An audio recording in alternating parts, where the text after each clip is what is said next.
Bonjour les enfants, on se retrouve pour la dernière partie de l'histoire du prince Olivier qui ne veut pas se laver. J'espère que vous avez bien réfléchi et que vous avez eu plein d'idées pour la suite et la fin de l'histoire.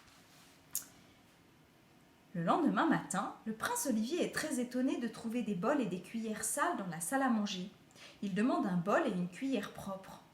La servante lui dit qu'il n'y en a plus, qu'elle ne fait plus la vaisselle pour ne pas user les bols ni les assiettes.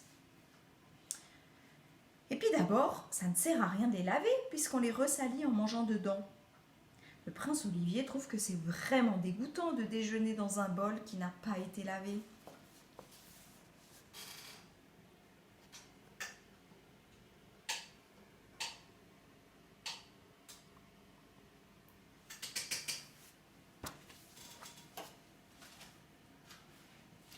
Le prince Olivier traverse le palais. Que se passe-t-il ? Des papiers de bonbons, des épluchures de légumes et de cacahuètes, tout ça traîne par terre. De la poussière, des toiles d'araignée recouvrent les meubles. Un valet passe par là.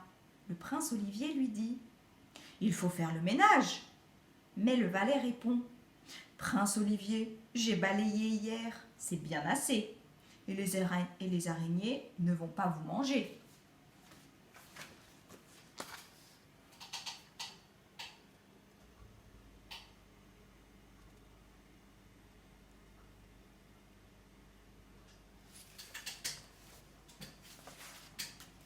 En l'honneur de la grande reine Marguerite, la famille royale est réunie dans la salle de gala. La reine Isabelle, vêtue d'une vieille robe de chambre, a de gros bigoudis sur la tête. Son rouge à lèvres a coulé et lui barbouille le menton. Le roi Hubert est coiffé d'un vieux bonnet de laine et il est encore en pyjama, pieds nus. La grande reine Marguerite ressemble à une vieille sorcière. Ses cheveux gris, tout emmêlés, pendent sur un vilain châle plein de taches. Ses orteils prennent l'air dans ses chaussettes trouées. La princesse Marinette a la figure barbouillée de chocolat et elle s'essuie les mains sur les manches de sa robe.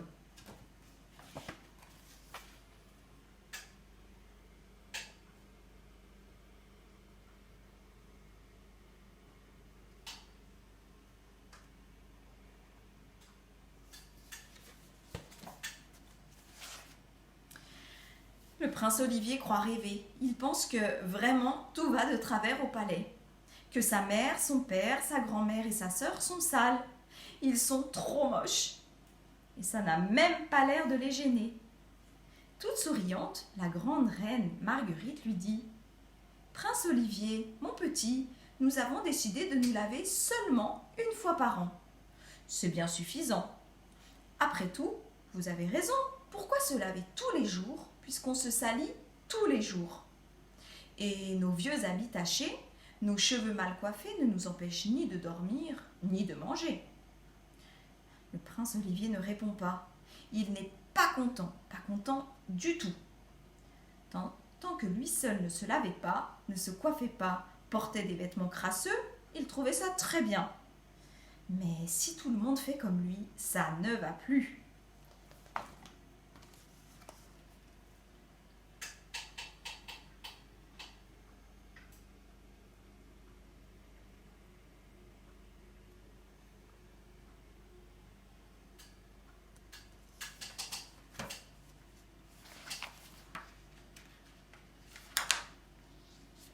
Le lendemain matin, le prince Olivier s'enferme dans la salle de bain.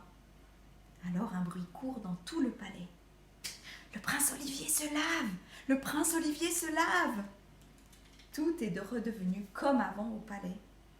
Enfin, pas tout à fait comme avant, car on n'entend plus jamais la reine Isabelle dire « Prince Olivier, mon fils, il faut vous laver !»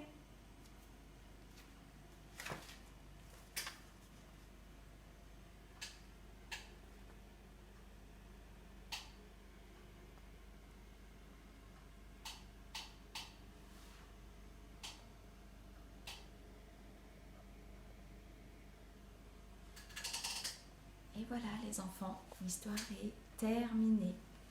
C'était l'histoire du prince Olivier qui ne veut pas se laver. Et en cette période, il faut bien se laver régulièrement. Voilà, à bientôt. Ciao, ciao.